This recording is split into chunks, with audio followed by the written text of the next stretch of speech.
시간 함께 하나님 앞에 하나님 우리에게 허락하시는 말씀 함께 보겠습니다. 우리 구약성경 시편 15편 1절로 5절까지의 말씀 함께 보겠습니다.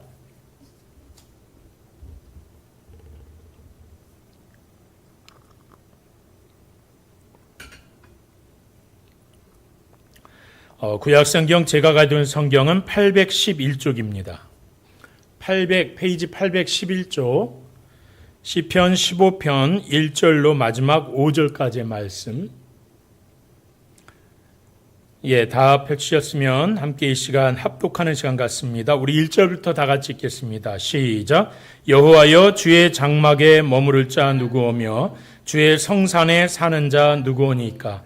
정직하게 행하며 공의를 실천하며 그의 마음에 진실을 말하며 그의 혀로 남을 허물지 아니하고 그의 이웃에게 악을 행하지 아니하며 그의 이웃을 비방하지 아니하며 그의 눈은 망령된 자를 멸시하며 여호와를 두려워하는 자들을 존대하며 그의 마음에 선한 것은 해로울지라도 변하지 아니하며 이자를 받으려고 돈을 꾸어주지 아니하며 뇌물을 받고 무죄한 자를 해하지 아니하는 자이니 이런 일을 행하는 자는 영원히 흔들리지 아니하리이다. 아멘. 우리 오늘 막상한 이 시편 15편은 그리 길지 않은 그런 본문의 말씀입니다. 그런데 하나님을 믿는 성도들이 이 땅에서 어떤 삶을 살아야 하는가에 대해서 아주 명확하게 우리에게 보여주는 귀한 말씀이죠. 계속 우리가 이제 주일 설교도 그렇고 수요예배 설교나 또 이 목요기도의 설교가 가끔 보면 한 주간에 같은 주제의 흐름으로 이렇게 가게 되는 것을 보게 되는데 어제도 우리가 비슷한 말씀을 함께 수요예배 때 나누었습니다만 하나님이 우리에게 기뻐하시는 것이 무엇일까? 우리의 삶 가운데 하나님이 요구하시는 삶은 무엇일까? 많은 성도들이 거기에 대해 관심을 가져요. 근데 정작 그것이 이것입니다라고 말할 때 우리는 머리를 숙이죠. 왜? 그렇게 살기가 쉽지 않거든요. 내 삶을 보니까 그렇게 사는 것 같지가 않거든요. 그러니까 성경은요, 아담부터 시작해서 요한계시록까지 감히 제가 성경이 우리에게 요구하시는 삶이 무엇이냐라고 묻는다면 여기에 대해서 제가 한마디로 대답을 하면 하나님 앞에 선 하나님의 사람들의 삶의 태도에 대한 이야기다. 그렇게 저는 정의를 해보고 싶어요. 우리가 하나님 앞에 설 때 어떤 모습으로 어떻게 이 땅 가운데 살아가야 하며 살아가고 있는가에 대한 이야기라는 거죠. 그걸 끊임없이 우리에게 성경 말씀으로 계속해서 반복해서 요구하고 계신다는 겁니다. 오늘 시인은 본문 1절 말씀에서요, 아주 엄숙하고도 간절한 질문으로 이렇게 시작합니다. 여호와여, 주의 장막에 머무를 자 누구오며 주의 성산에 사는 자 누구오니까. 이거 우리말로 표현하면 뭐예요? 하나님 앞에 서 있을 수 있는 자격이 가지고 있는 사람은 어떤 사람입니까? 하나님 나라 안에 거할 수 있는 그런 자격을 가진 사람은 누구예요? 라고 묻는 거거든요. 여기서 여러분, 주의 장막과 주의 성산은 하나님이 임재하시는 거룩한 성전을 의미하지 않습니까? 그러니까 구약시대 하나님의 성소는 특별히 일정한 영역, 또 어떤 도덕적인 어떤 품성과 어떤 자격만을 갖춘 사람들이 들어갈 수 있는 곳은 그런 것은 아니, 하나님의 기준에 합당한 자들이 말씀 안에 근거해서 서야 하는 그런 장소였죠. 그래서 이 질문은요, 과연 어떤 사람이 하나님 앞에 하나님이 보시기에 인정을 받는 사람입니까? 라는 질문인 거죠.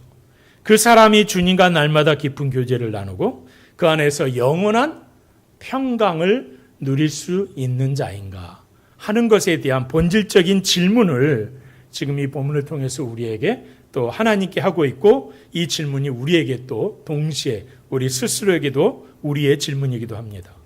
하나님의 인정을 받고 그분의 임재 안에 거하는 것보다도 사실 이 땅 가운데 살아가면서 우리에게 그것보다 중요한 건 없다는 거죠. 여러분, 우리가 아무리 여기서 떵떵거리고 산들 하나님이 나 너 모르겠다 그러면 끝나는 거 아닙니까? 너 누군데라고 말하면 그거 어떻게 할 거예요? 그런데 우리가 이 육신은 이 땅 가운데 여러분 이 세상에 죽지 않고 성경 빼고 자연적인 어떤 세상적인 삶 가운데 단 한 명도 죽지 않고 그냥 남아있는 분이 있으면 저렇게 살면 좋겠다 하겠지만 모든 인간은 다 죽었잖아요. 그리고 성경은 정확하게 그 죽음에 대해서 얘기를 했고 그 죽음 이후의 삶에 대해서 얘기를 했잖아요. 그 죽음 이후의 삶은 우리가 많아봤자 지금 뭐 한 100세 시대라고 하지만 하나님 안에서는 그 100세가 얼마나 깁니까? 아주 지극히 짧은 인생입니다. 살아보니까 벌써 제가 50대 중반이 돼버렸어요. 아직도 내 마음은 30대인데 제 나이가 좀 카운트를 안 한 지가요. 38살부터 제가 정확하게 카운트를 안 했어요. 그래서 내가 지금 55cm, 6cm, 7cm 헷갈릴 때가 많은데 그래서 그냥 마음은 38살로 그렇게 살아가는데 우리의 삶 가운데 하나님께서 요구하시는 것들이 무엇인가를 항상 기억하면서 살아가야 돼야 될 것이 이 짧은 인생 가운데 그리고 마지막 우리가 하나님 앞에 가는 그 순간에 하나님께서 정말로 나를 바라보시면서 그렇잖아요. 잘했다 충성된 종아 내가 너를 정말 기다렸다. 이 정도는 아닐지라도 주님이 두 팔 벌려 나를 좀 환영해 주셨으면 좋겠네. 그렇죠?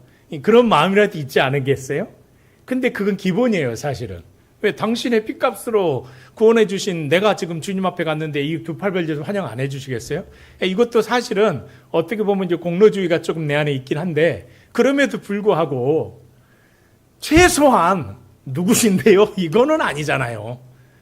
나 너 모르겠다 하면서 너 여기 잘못 왔는데? 잘못 갈 리도 없겠지만 그 모습 가운데서 오늘 우리에게 본문이 우리에게 주는 어떤 메시지가 그래서 나의 삶을 돌아볼 수 있는 또 계속해서 같은 어떤 주제 가운데 우리에게 흐르는 이 영적인 흐름 가운데 우리 성도들이 본문의 말씀을 깊이 있게 잘 바라볼 수 있기를 바랍니다. 먼저 2절은요. 하나님과 바른 관계를 맺은 사람들의 내면적인 것 그리고 그 태도에 대한 이야기를 우리가 하고 있습니다. 2절을 여러분 다 같이 다시 한번 보실까요? 정직하게 행하며 공의를 실천하며 그의 마음에 진실을 말하며 성경은 항상 우리에게 말씀드렸어요. 어떤 도덕적인 어떤 윤리적인 게 규범이 아니라 하나님 안에 있음이 우리에게 기준이 된다. 그러니까 우리가 하나님 앞에 붙들려서 쓰임 받으려면 어떠해야 하는가? 하나님 안에 있는 자가 어떤 삶을 살아야 되는가? 정직하고 공의를 실천하면서 살아가야 된다. 라고 말씀하고 계시는 거죠. 이 정직이라는 건 뭐예요? 하나님 앞에서 내 모습을 그대로 드러내는 거예요.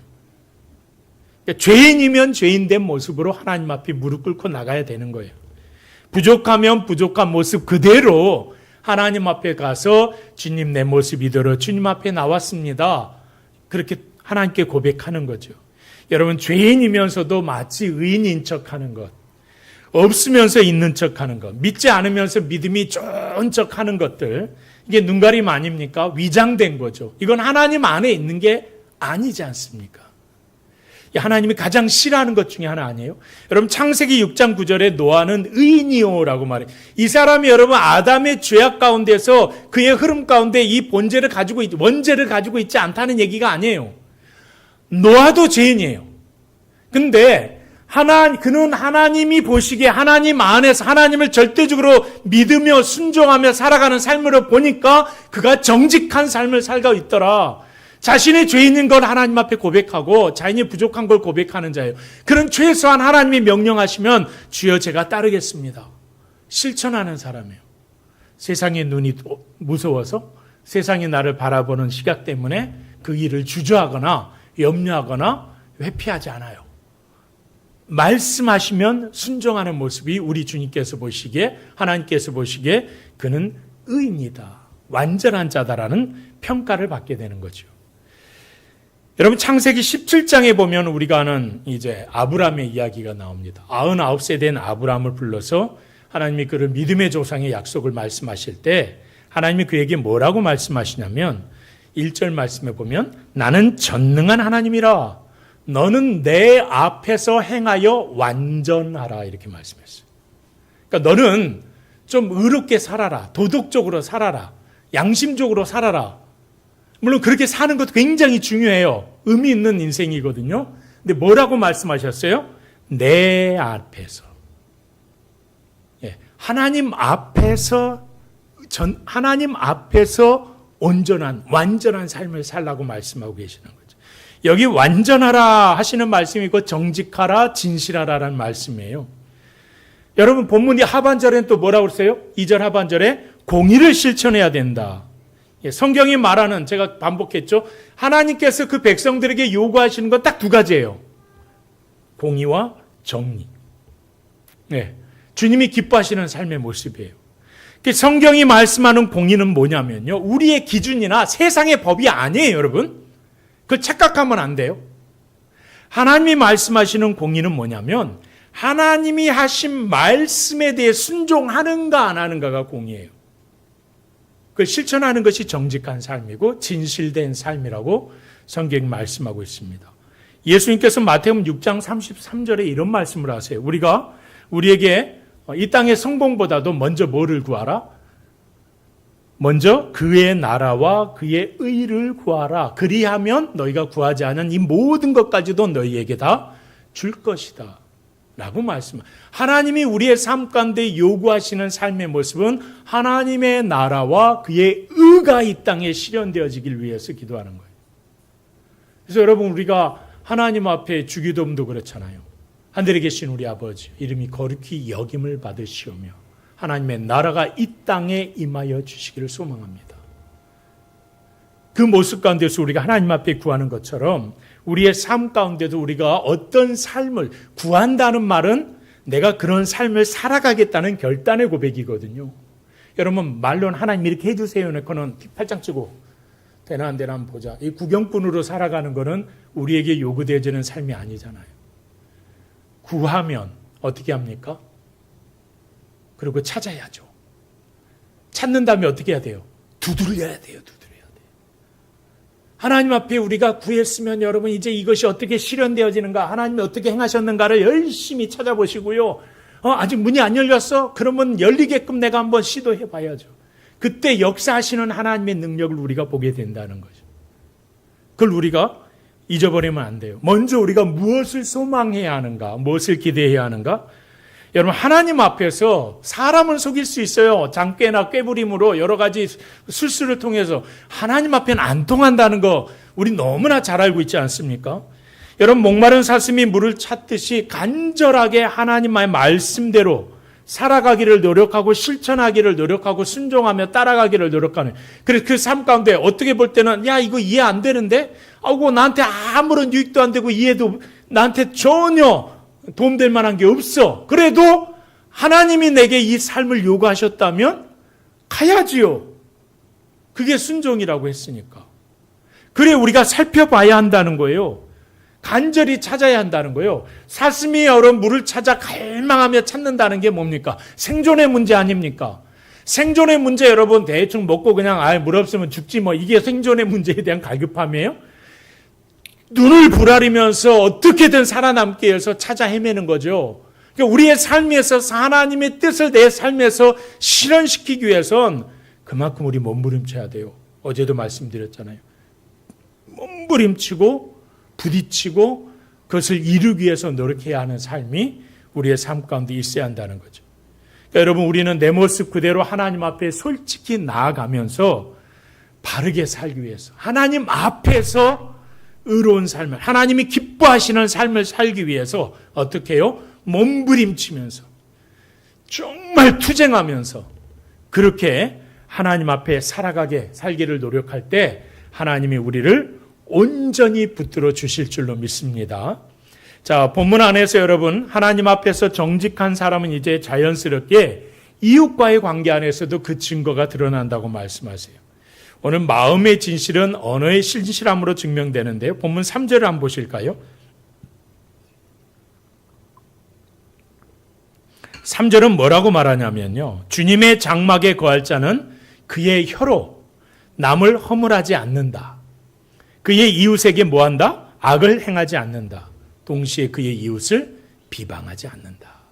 라고 말씀합니다. 허물하다는 게 무슨 말인지 아십니까? 히브리어로 허물한다는 말은요 이런 거예요. 스파이처럼 다른 사람의 뒤를 캐기 위해서 아주 집요하게 쫓아다니는 거예요. 소위 이제 뒤를 캔다고 그러잖아요. 그런 게 바로 허물한다는 뜻이에요.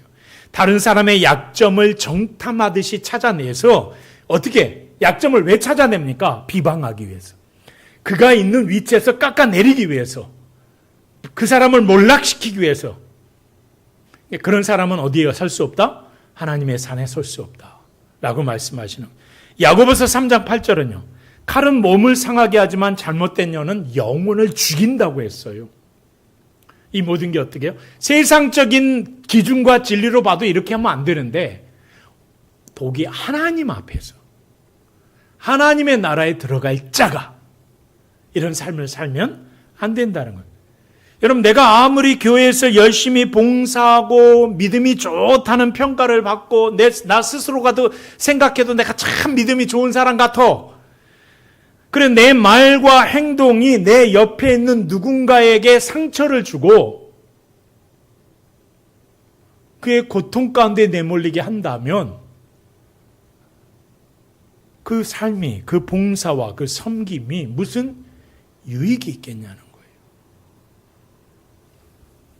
그러니까 하나님이 과연 그 섬김과 그 봉사를 기뻐하시겠는가?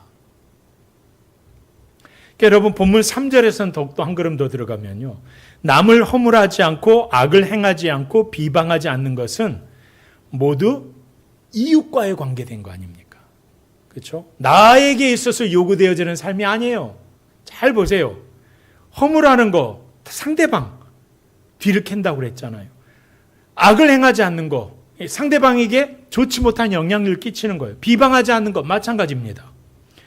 여러분, 우리가 살아가는 삶의 모든 자리에서 마찬가지예요. 부모, 형제, 내 친족, 내 이웃들, 우리 교회 안의 공동체 안에서 마찬가지입니다. 원망하고 이웃을 참수하면서 남에게 손해를 끼치지 않고 손해를 끼치면서 행악을 저지르는 사람은 하나님의 성회에 들어가지 못한다. 네.